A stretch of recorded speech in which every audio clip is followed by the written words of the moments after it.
नमस्कार, मी मुस्कान. आपण पाहत आहात माय मराठी टीव्ही. रोजच्या ताज्या बातम्या पाहण्यासाठी आजच सबस्क्राईब करा माय मराठी टीव्ही. पाहूयात आताची महत्त्वाची बातमी.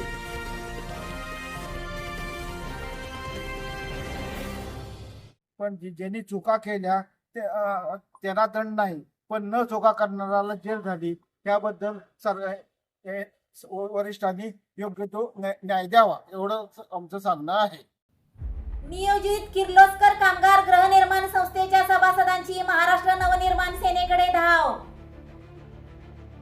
सभासदांवर झालेल्या अन्यायाबाबत महाराष्ट्र नवनिर्माण सेनेचे सातारा जिल्हाध्यक्ष ॲडव्होकेट विकास पवार यांच्याकडे केला अर्ज. ॲडव्होकेट विकास पवार यांनी सर्व सभासदांचे म्हणणे व कागदपत्रे याची माहिती घेत ताबडतोब कोणताही विलंब न करता उपविभागीय पोलीस अधिकारी कराड विभाग कराड यांना दिले निवेदन. उपविभागीय पोलीस अधिकारी कराड विभाग कराड यांना निवेदन देतेवेळी महाराष्ट्र नवनिर्माण सेनेचे जिल्हाध्यक्ष ॲडव्होकेट विकास पवार यांच्यासह नियोजित किर्लोस्कर कामगार गृहनिर्माण संस्थेचे सभासद तसेच कुलमुखत्यारपत्र घेणारे संजय उर्फ काका शिवराम चव्हाण उपस्थित होते. नियोजित किर्लोस्कर कामगार गृहनिर्माण संस्थेचे सभासद यांचे वय पाहता कोणी 80 ओलांडली आहे, तर कोणी 90 ओलांडली आहे, तर कोणास चालायला देखील येईना. तरी देखील आज न्याय हक्काच्या आशेने उपविभागीय पोलीस अधिकारी कार्यालयात निवेदन देते वेळेस उपस्थित राहिले होते. सदर प्रकाराबाबत अधिक माहिती देताना महाराष्ट्र नवनिर्माण सेनेचे सातारा जिल्हाध्यक्ष ॲडव्होकेट विकास पवार म्हणाले की मलकापूर तालुका कराड येथील गट नंबर 171 मध्ये 1975 साली किर्लोस्कर कंपनीतले काही कामगारांनी एकत्र येऊन गृहनिर्माण करण्यासाठी आपलं स्वतःचं घर असावं म्हणून एक 3 एकरचं क्षेत्र खरेदी केलेलं होतं.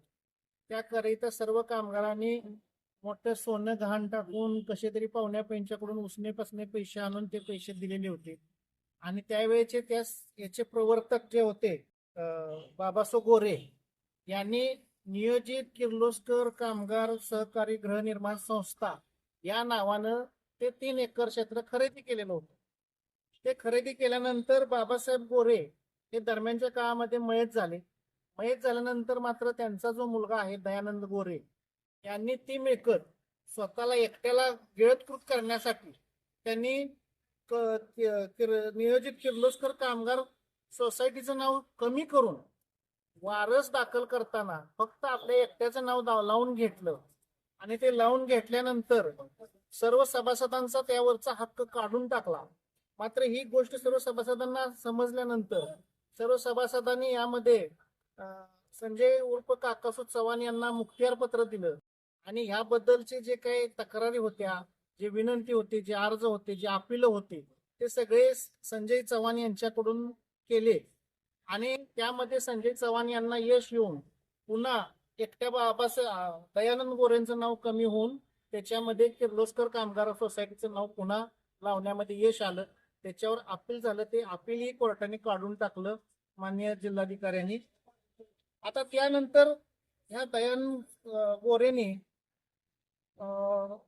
ह्याचे गजानन नागरिक सहकारी पतसंस्था मलकापूरचे चेअरमन वसंत शिंदे यांच्याशी संगनमत करून हे क्षेत्र, ही जागा संपूर्ण सोसायटीची आणि सभासदांची असताना त्याच्यावरती 55 लाखाचं कर्ज प्रकरण करून घेतलं. आणि त्या कर्ज प्रकरणाला ही जमीन घाण दिली, मॉर्गेज दिली.